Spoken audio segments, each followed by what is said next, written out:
Watch it, Alan. I'm shooting.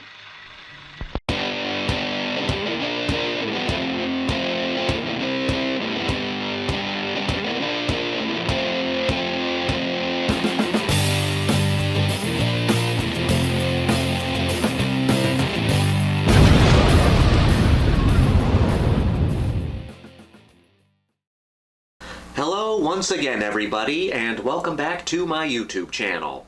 So, we've made it through another year, people. 2022 is coming to an end, and as many of us movie fans on YouTube like to do, this is the time of year where we talk about our top 10 favorite movies of the year.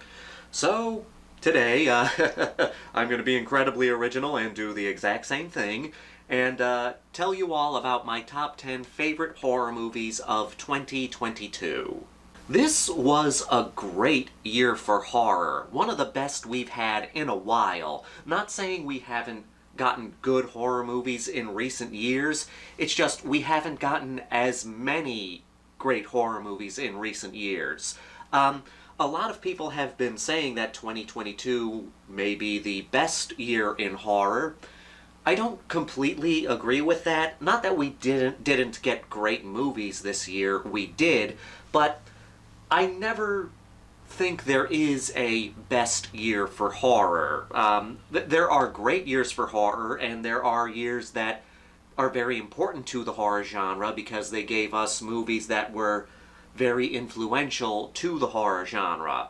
But the reason I don't think there is such a thing as a best year in horror, just like I don't think there is a best year in movies, is because that's all subjective, you know. It depends on how many movies you loved came out in that year. Plus, you could make the argument that even a movie that doesn't have as many horror movies came out, you could say that that is the best year in horror because the movies that came out are so influential. Some people may say that 1974 is the greatest year in horror because we got Black Christmas and Texas Chainsaw Massacre, which were very influential to the horror genre. So, I never consider any year to be the best year in horror. I love the horror genre as a whole, and some years had great horror movies, some did not. Some had horror movies that were very important to the genre. Regardless of what you think, this was a great year for horror, and so it was kinda hard to pick a top 10. And this is the time where, in these ranking videos, those of us who do them have to give this unnecessary disclaimer. It's sad that we have to do this. This is just my personal opinion. The 10 movies on this list are the ones that just stuck with me the most, the ones that I liked the most. It is sad that we have to make those disclaimers, but there are people out there who like to get angry at a personal top 10 list of some random person on YouTube. Bottom line is, there are going to be movies on this list that you disagree with. There are going to be movies that you like that did not make the list. There are going to be movies that you think should have been lower on the list, higher on the list, should not have been on the list at all. To which I will say what I always say to that. The opinion of some random person on YouTube, their opinion on movies, literally affects nothing. It does not affect your life at all, it doesn't affect my life at all, it affects literally nothing. You may like a movie that some YouTuber hates, and that's fine. You can keep watching and enjoying that movie. There is nothing stopping you. You may hate a movie that a YouTuber loves. That's fine, you don't have to watch that movie. Regardless of what your feelings on movies are, the fact of the matter is, this is what's going to happen. You're going to disagree with some of the movies on this list, you're going to agree with some of these movies on the list, then you're going to go to bed, wake up the next morning, and eat breakfast.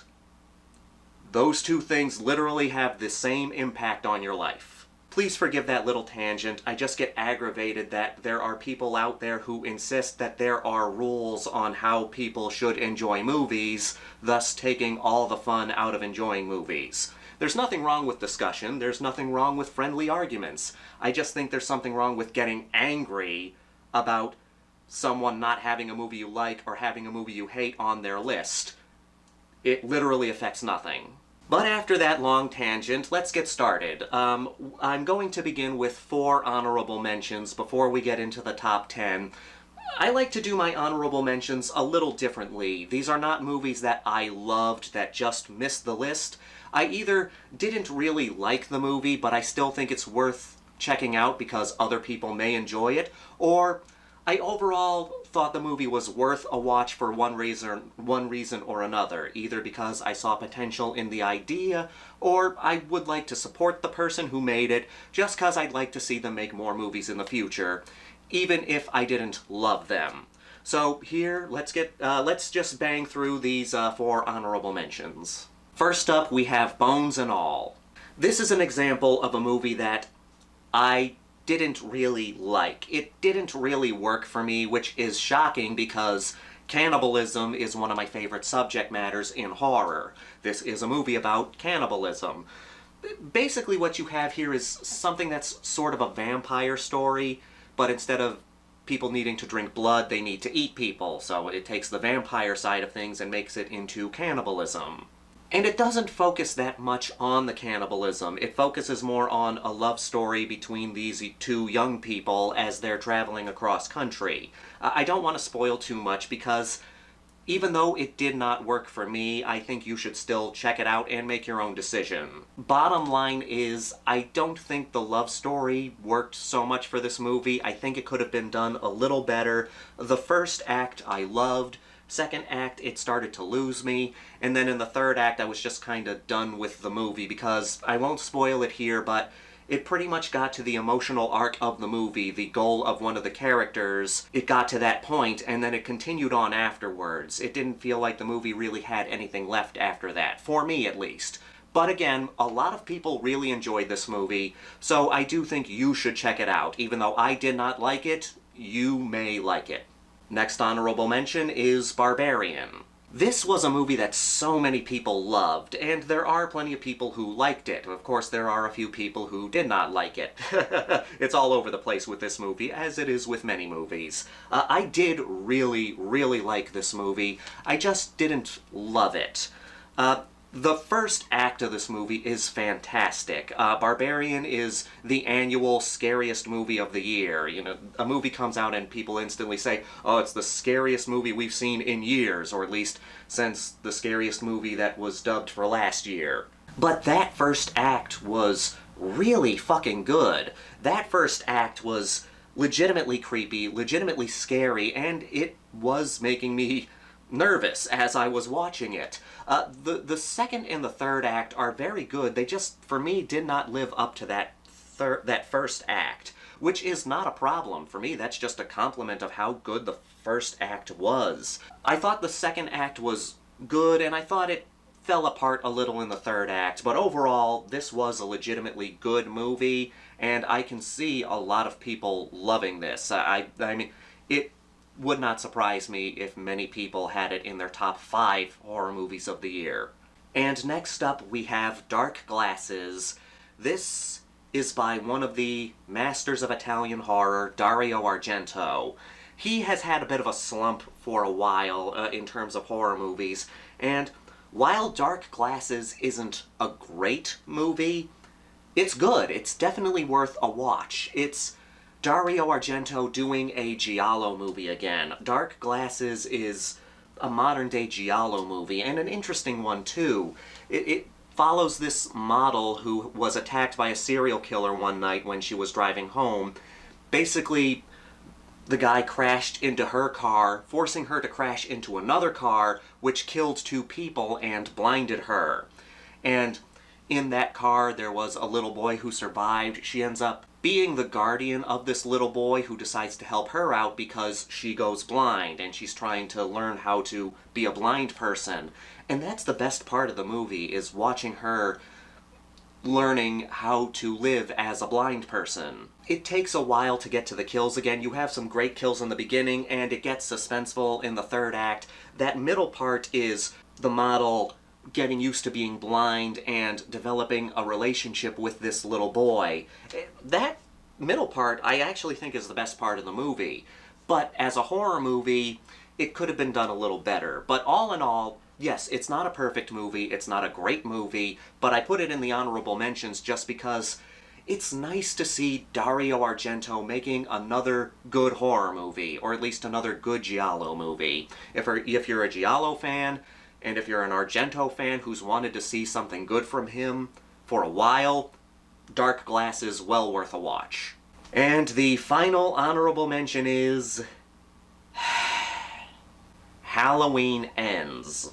Hold on a minute.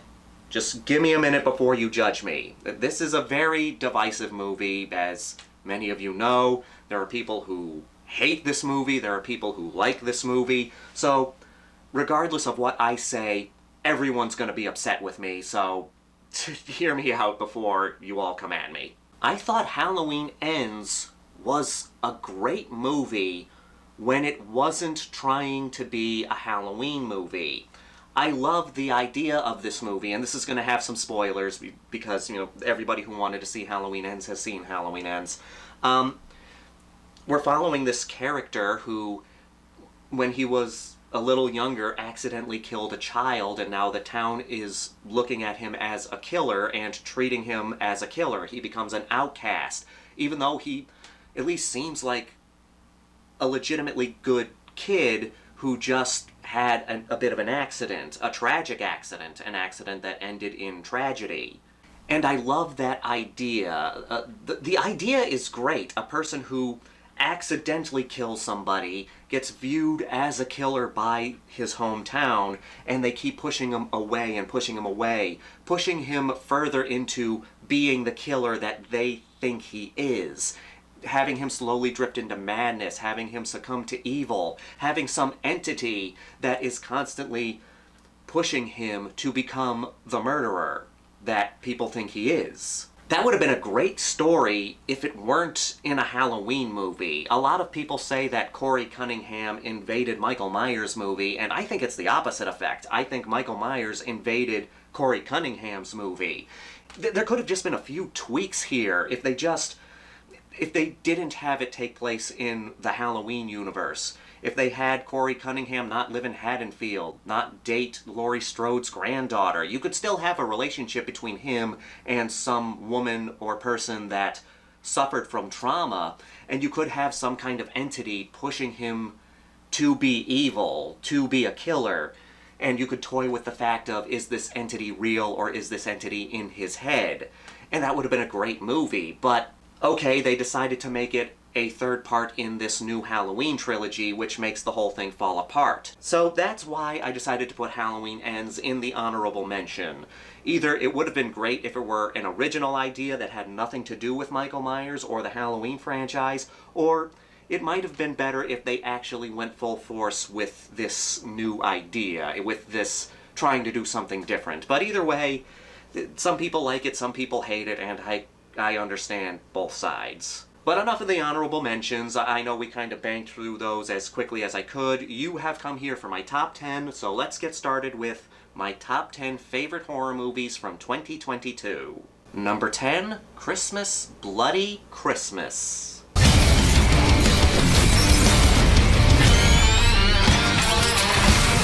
I saw quite a few horror movies this year, and there are a fair amount of horror movies that I did not get a chance to see. But I'm glad I watched Christmas, Bloody Christmas. It's not anything special, really. It's a slasher movie. A good old, bloody slasher movie. Admittedly, I'm a little disappointed that it didn't go full force with its crazy idea. The basic idea is you have this robotic Santa. Like, this company has made a bunch of robotic Santa Clauses for Christmas, and they recalled them because they were malfunctioning. And we follow the one robotic Santa that was not recalled. Oh! What? This guy killed the kid next door! The fact that the killer Santa is a robot is a little inconsequential to the story. Until we get to the third act, then you see it look more robot-esque. But even with that, this was just a good bloody time, and I kinda needed that this year. I had a very busy holiday season with dogs that I had to take care of, and doing Christmas shopping, and my car falling apart and needing to get that fixed. And after just stressing out so much, I just needed something simple, bloody, and fun. And Christmas, Bloody Christmas gave me that.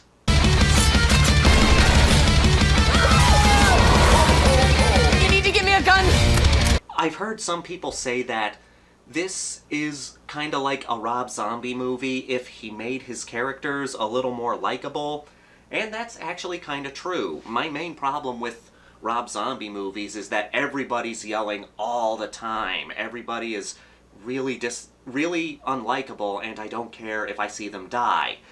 The characters in here, yeah, they do curse a lot, they do say fuck a lot, which almost gets grating, but they're still kind of likable characters. You still give a shit about them. And I appreciate that this movie took its time to develop the characters before the killer Santa comes into play and starts murdering everybody. Just grabbing a drink? I talk her out of some Tinder trash. You didn't talk me out of anything. Sick Christmas! Bah humbug. Is it a game changer in the slasher genre? No. It's not really giving us anything new, but it does a good job at being a slasher movie. The characters are likable, the kills are great, it has a good Christmas atmosphere. Christmas Bloody Christmas just hit me in the right spot this holiday season.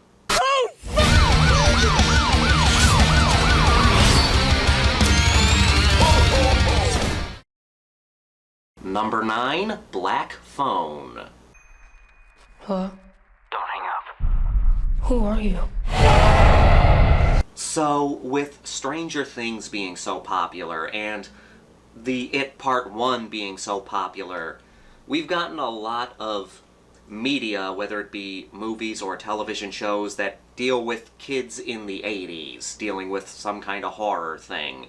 I've been getting kind of burnt out on that because it's all about the nostalgia, which is fine, but it's gotten to a point where it focuses more on the nostalgia than it does on the characters.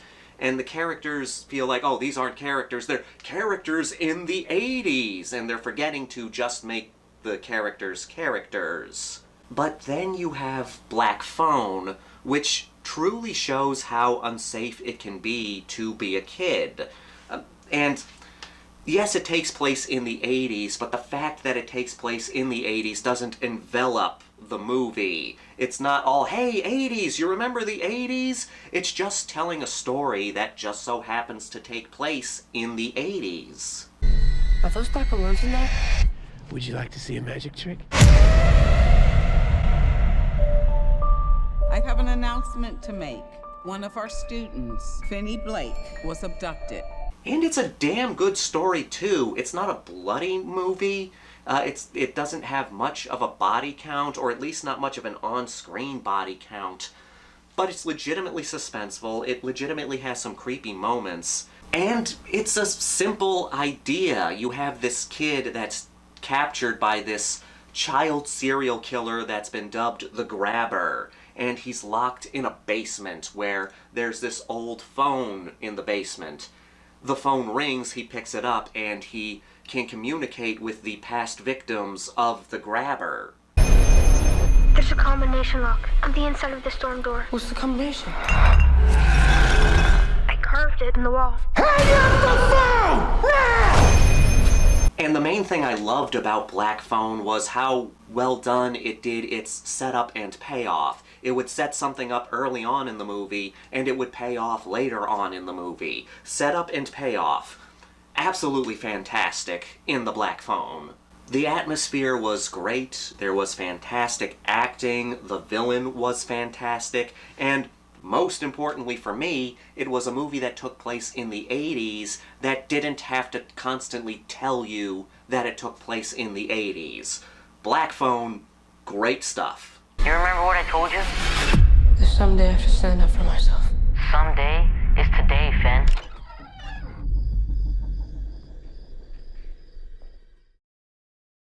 Number 8, The Cursed.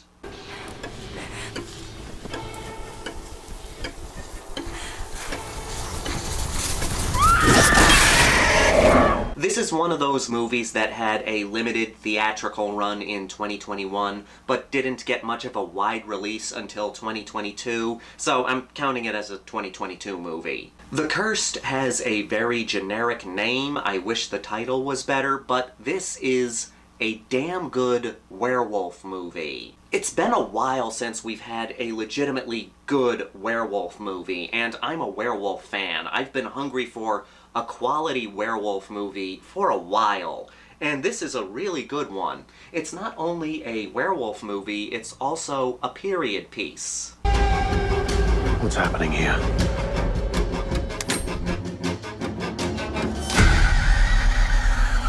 "2022 was sort of the year for period pieces. I mean, we had The Cursed, we had The Northman, which came out.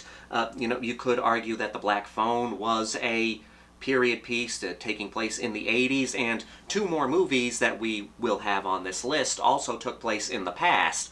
So yeah, you could call 2022 the year of period piece movies. This is one of the more unique werewolf movies I've seen in a while. The way they deal with the werewolf curse is so different than how we see it in other werewolf movies.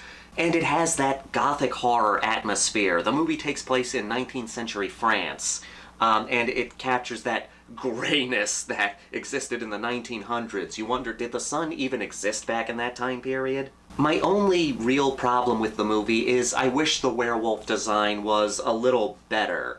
It's been a while since we've gotten a great werewolf design.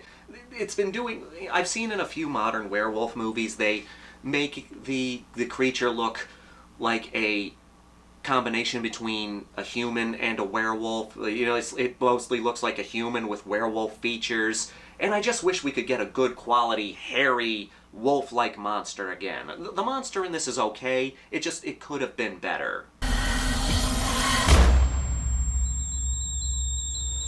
But the story, the acting, the atmosphere, and especially the unique twist on werewolf lore saves this movie from the poor werewolf design.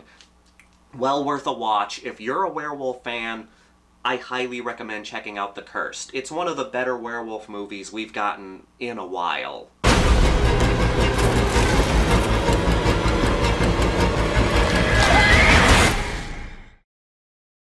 Number 7, Smile.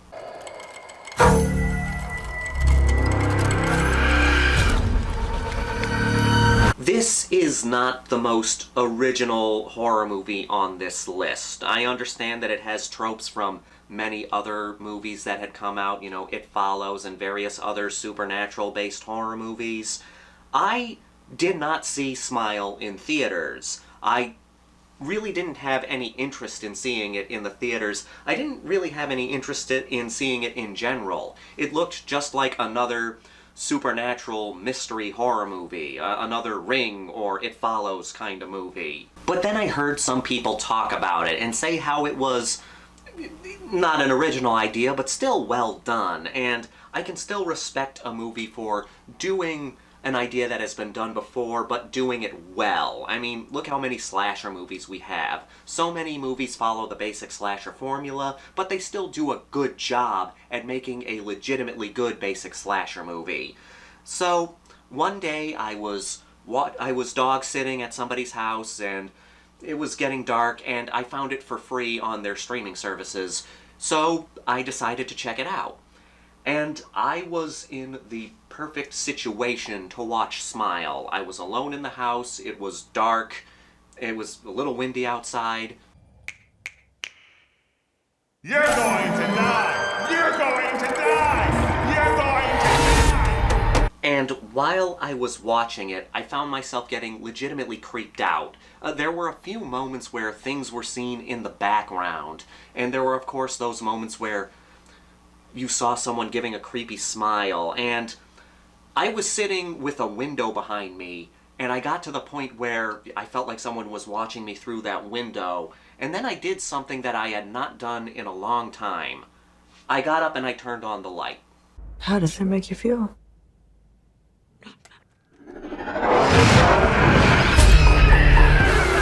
That has not happened for a very long time, but I was getting legitimately creeped out by this movie, and it made me have to turn on the light. And when a horror movie makes me turn the light on, that is impressive. The movie deals with mental illness, and I really identified with the main character because she has a few quirks that I have. She would apologize all the time, even when an apology wasn't necessary, and I do that too. She's one of those people that had a very hard time asking for help, and also a hard time telling people no when they need help, and I have dealt with that myself. I've worked on it to an extent, but those are issues that I had growing up. So I was able to really identify with the main character. And of course, you know, the idea of the movie is that there's this entity that hooks onto a person and follows that person around, and they see people with this creepy smile, and it's so simple. It's such a simple thing, just this creepy smile, not this over-exaggerated smile. They might have tweaked it a little with CGI, but it's just someone smiling, and they do a great job at making that creepy. Smile might not be the most original idea, but I still think it's well worth checking out.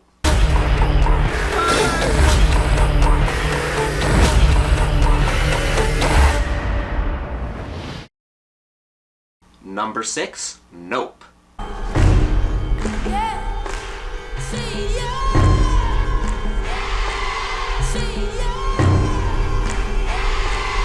Now, when it comes to Jordan Peele movies, I absolutely loved Get Out, and I respect Us, but I didn't really like it. I kinda liked it, but I also had some issues with it, so it's not a movie that I'm ever really gonna watch again, or at least go out of my way to watch again. So I didn't know what to make of Nope when I first heard about it. I mean, because we had one movie by Jordan Peele that I loved, and another one that I didn't really care for too much. So a couple of friends of mine recommended it to me, and they showed it to me. They brought me to watch Nope, and I really enjoyed Nope. Nope is a very original idea, and I crave original ideas. The entity will say that everyone has to deal with in this movie is one of the most original entities we've had in a horror movie for a while.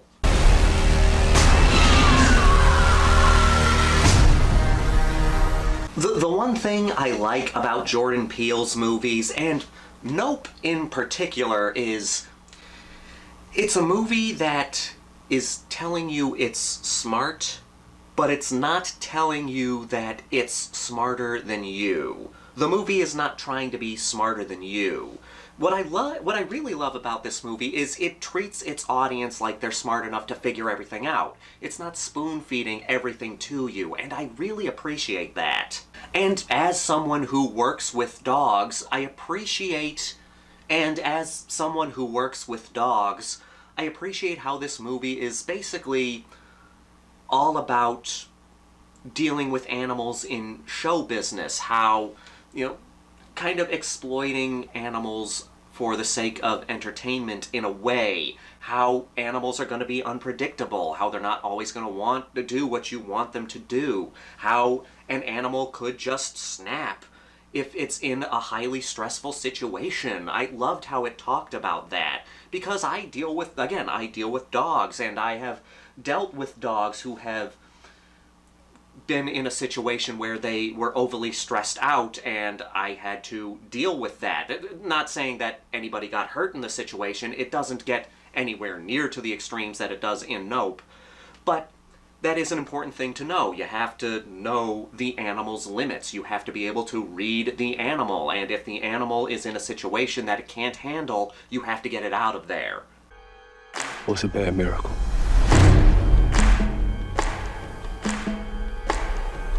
Like I said, I love the creature in this movie. I love the characters in this movie.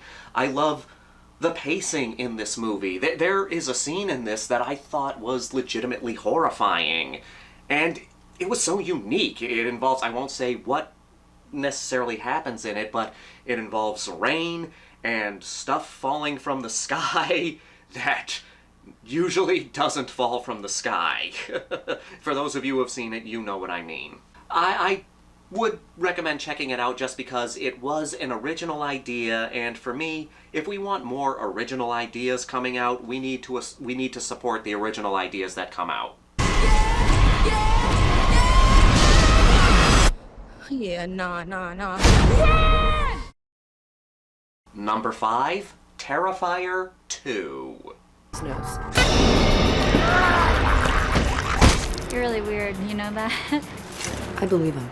I was a big supporter of the original Terrifier, mainly because I respect how Damien Leone tried to make a horror movie with such a small budget. I always like to support independent filmmaking and low to no budget filmmaking, especially when I see the effort put on screen. The original Terrifier did not have a lot of resources, but they worked with what they had to make the best horror movie that they could, and I think the original Terrifier was a damn good slasher movie.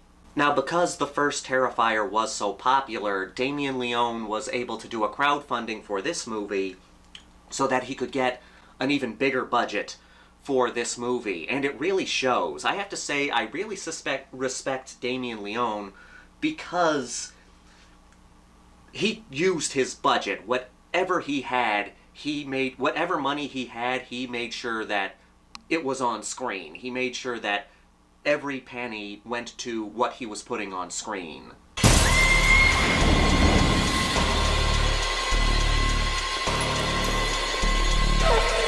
The kills in this movie. Oh my god, they're some of the most brutal kills we've gotten in a slasher movie in a while. Not the most brutal kills that I've ever seen. They were talking about people fainting during screenings of this movie, and I have to say I have seen much, much worse.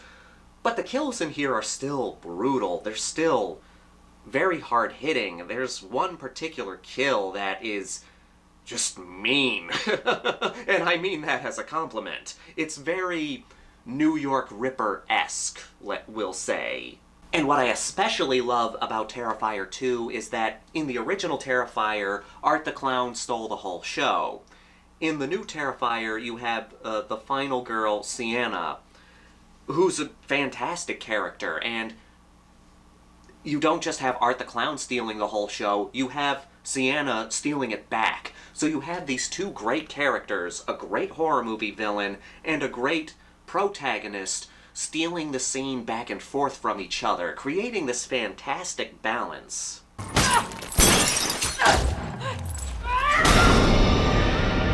The first Terrifier was a horror movie that was not for everyone, and Terrifier 2 is yet another horror movie that is not for everyone, but Art the Clown has solidified himself as a modern-day horror icon. I love Art the Clown. I love the character of Sienna. This is just a good slasher movie that really gave us a unique slashing experience. It's not the most original slasher movie out there, but it is a unique slasher movie to an extent, and if you're a slasher fan, I highly recommend you check it out. 911? You have an emergency. Number 4, The Sadness. Everybody who watches my channel knows that I have gotten sick of the zombie genre. I've gotten very zombied out. There are plenty of zombie movies that I love, but I'm just tired of the lack of originality in the zombie genre. The Sadness gives us an original zombie movie. You could say infected people movie, but they're two sides of the same coin. The infection in this movie doesn't cause people to go around and eat people. It just turns them into crazy sadists who just go around torturing people, murdering people, doing very bad things to people. And it's just such a ride. It's a dark, disturbing ride.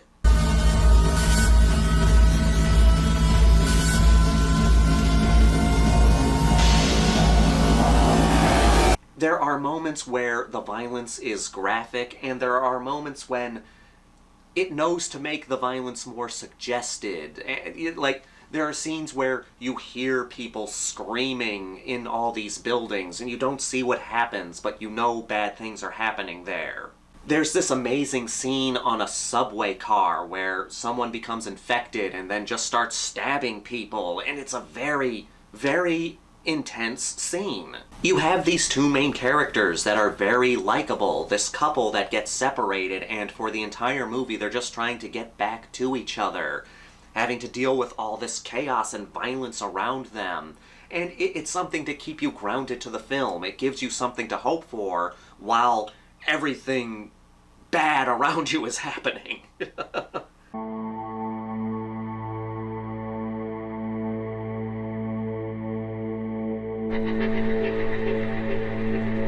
I love when a subgenre does something different, goes against the cliches of that subgenre. And The Sadness does that for the zombie genre, so I have to praise that. It's bloody, it's mean, it's a punch in the gut. If you are okay with all of that, then yeah, The Sadness, that's all you can really say about The Sadness is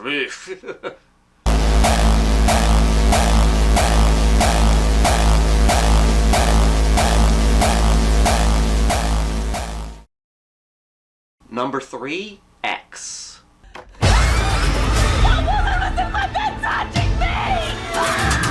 You don't want to leave, do you? X is one of the best slasher movies that we've gotten in a long time. It's a slasher movie about people making a porno, and there's some artistry put into this. It still remembers its roots. It knows it's a tribute to the sleazy, gritty slasher movies of the 70s and 80s, and it embraces that. But it puts some artistry into it. Not to say that there wasn't artistry in past slasher films. There was. But this movie wants to show that a slasher movie can be art. Slasher movies are art. And this movie, I think, is trying to prove that.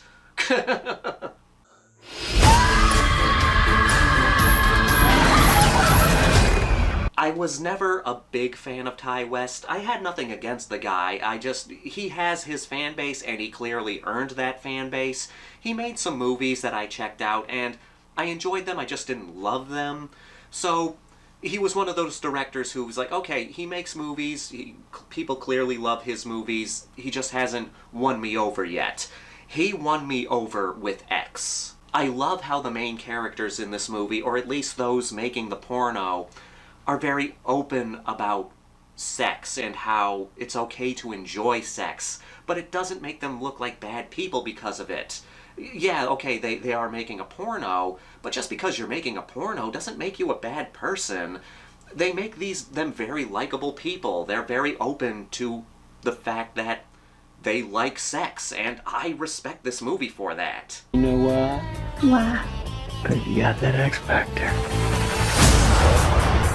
I love the little details in this movie. So rarely does a movie acknowledge the fact that there needs to be some cleanup after sex.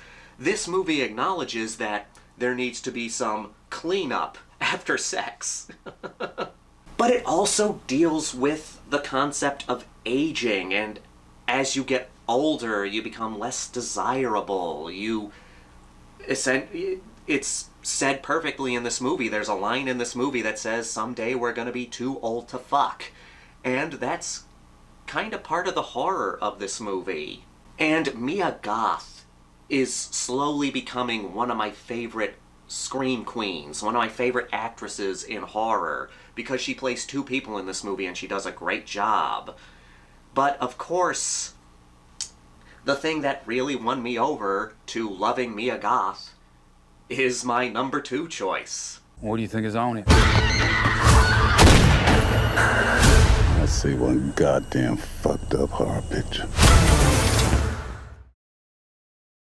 Number 2, Pearl. So, after X ended, I had to leave the theater because I really had to take a piss, and I missed that there was a trailer at the end of the credits. A trailer for the prequel to X, Pearl. Ty West had made a prequel to X unbeknownst to anybody. And A24 was okay with him making a prequel to X. And both movies came out in the same year. That takes a lot of balls. And Pearl is a great movie. It's another period piece, another fantastic period piece, and it's a very different movie to X. X is a slasher movie, and it embraces the fact that it's a slasher movie. It's a beautifully shot slasher movie, a beautifully acted slasher movie. The story is great. I will say that, yes, X is one of the greatest slasher movies we've gotten in a long time, but Pearl is a Descent into Madness movie, and I love Descent into Madness movies. Terrible, awful, murderous things. Pearl is such a fascinating character, and such a tragic character. We know what she's going to become in X, but you don't need to watch X to appreciate Pearl. But I think watching Pearl and X together will help you appreciate both movies more. I can understand people liking X more than Pearl, and I can understand people liking Pearl more than X, but both movies together make each movie better. Mia Goth's performance in Pearl is Oscar-worthy. I don't really think much of the Oscars. I don't think Oscars are the end-all be-all for the quality of a film, but Mia Goth's performance as Pearl is Oscar-worthy, and of course she will never be recognized by the Academy, which is bullshit. I've heard so many people talk about this 5-minute monologue in Pearl where the camera stays on Mia Goth for a total of 5 minutes as she's giving this long monologue, and it's great. It's one of the best scenes in the movie. I know what I've done. Bad things. And the kills are so good. Again, we don't get many of them, but the ones we do get stand out. But again, the thing that causes the tension in this movie is the fact that Pearl is drifting into madness. And the movie does a great job at showing that. X and Pearl are such great movies, and definitely some of the best horror movies of this year. I can understand someone liking one over the other, but either way, they're great movies. I recommend watching them both back to back, because yes, you will probably like one more than the other, but watching them together just makes for a better viewing experience, in my opinion. But truth is, I'm not really a good person.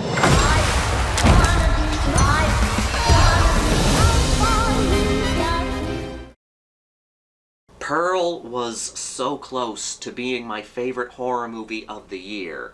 I could have sworn that nothing was going to beat it out. But then we got one more movie this year. Some people may say it's not a horror movie, but I say, screw it, it's definitely a horror movie. I almost did not put it on this list, but at the end of the day, I think it's a horror movie, and it's not only my favorite horror movie of the year, it's my favorite movie of the year. Number 1, The Menu. This entire evening. Jesus Christ. This is just theater. It's stagecraft. We're leaving now. Has been painstakingly planned. This movie blew me out of the fucking water. I did not think I was going to love this movie this much, but it's just so well done. You have these people going to an island where they're getting a meal prepared by a private chef and his fellow cooks, his line cooks, and one thing leads to another. People start dying. You start finding out why this guy invited everybody here, and you eventually know that a lot of people are gonna die. I don't want to say more than that because this movie is so good. He's not just a chef, he's a storyteller. The game is trying to guess what the overarching theme of the entire meal is gonna be. And the best thing about The Menu is it doesn't go the way you think it's gonna go. You hear a movie called The Menu, you hear that it's a horror movie or a thriller horror movie, whatever. It's about food, you think you know where it's gonna go. I've recommended this movie to people and they say, oh god, no, I don't want to see a movie like that. And I have to tell them, no, this movie does not go the way you think it's gonna go. Yes, that is the obvious route that would pop into your mind when hearing about a movie like this, but that's not it at all. Go watch it. I keep telling them, go watch it. You will be pleasantly surprised. You're not going to get the kind of movie that you're thinking in your brain right now. We now offer you a 45-second head start. Okay, 45 seconds starts now. I am someone who enjoys cooking. I am nowhere near as skilled as anybody in this movie. I like cooking home meals for people, you know, like making decent burgers, experimenting with certain things, but I like making good hearty meals, nothing really that fancy. But I love cooking, and I'm fascinated by cooking, and this movie does such a great job at filming the food. The food in this movie is just as important to the movie as the story. It's very intricate in the story. I've heard some people complain about the ending of this movie, and I love the ending of this movie, and this is going to be a mild spoiler, but I love how everything comes down to a cheeseburger. It's a bit of a spoiler for this, but I'm sorry. I love making cheeseburgers for people and experimenting with burgers, so that won me over. With most of the movies on this list, they are movies that I can recommend to any horror fan. I'm a horror fan, and I can recommend a good portion of these movies to every horror fan. You will find something to enjoy about it. But The Menu, yes, I think it's a horror movie, but it's a movie that I can recommend to everybody. That's how good it is. I understand that not everybody loves the horror genre, which I think is a shame. I think more people need to watch more horror movies. There are so many people who appreciate the horror genre, but it deserves a lot more appreciation. The Menu, for me, is one of those gateway horror movies that can be used to get other people into our genre. That's one of the highest praises I can give to a horror movie, or any movie for that matter. It's all part of the menu. It's okay. No, we're gonna die tonight. Yes, we are. Yeah. And there you have it, my top 10 favorite horror movies of 2022, and 4 honorable mentions that are but still worth checking out. Thank you all for spending another year with me. I really appreciate those that take time out of their day to watch my videos. It truly does mean a lot. Those who have continued to support this channel, I will forever be grateful that you are okay with seeing me ramble about horror movies. I'm going to keep going in 2023. We'll see what we can do with this channel, but again, thank you all for the continued support. Thank you all for commenting. Thank you all to those who have subscribed. If you're new here, if you would like to subscribe, by all means do so, but you don't have to if you don't want to. I just appreciate the fact that you clicked on this video and have decided to view my face. So, what are your favorite horror movies of the year? I understand that everybody's list is going to be different. We're going to disagree with stuff, we're going to agree on stuff. For me, there is no wrong answer here. Whatever your top 10 horror movies are of the year, or whatever are your 5 or 3 or whatever, put them in the comments down below. And again, thank you all for a fantastic year. I hope you all have a good new year. I hope you all have a great 2023. And until next time, this is the Maniac, here to remind you that the Grindhouse will never die.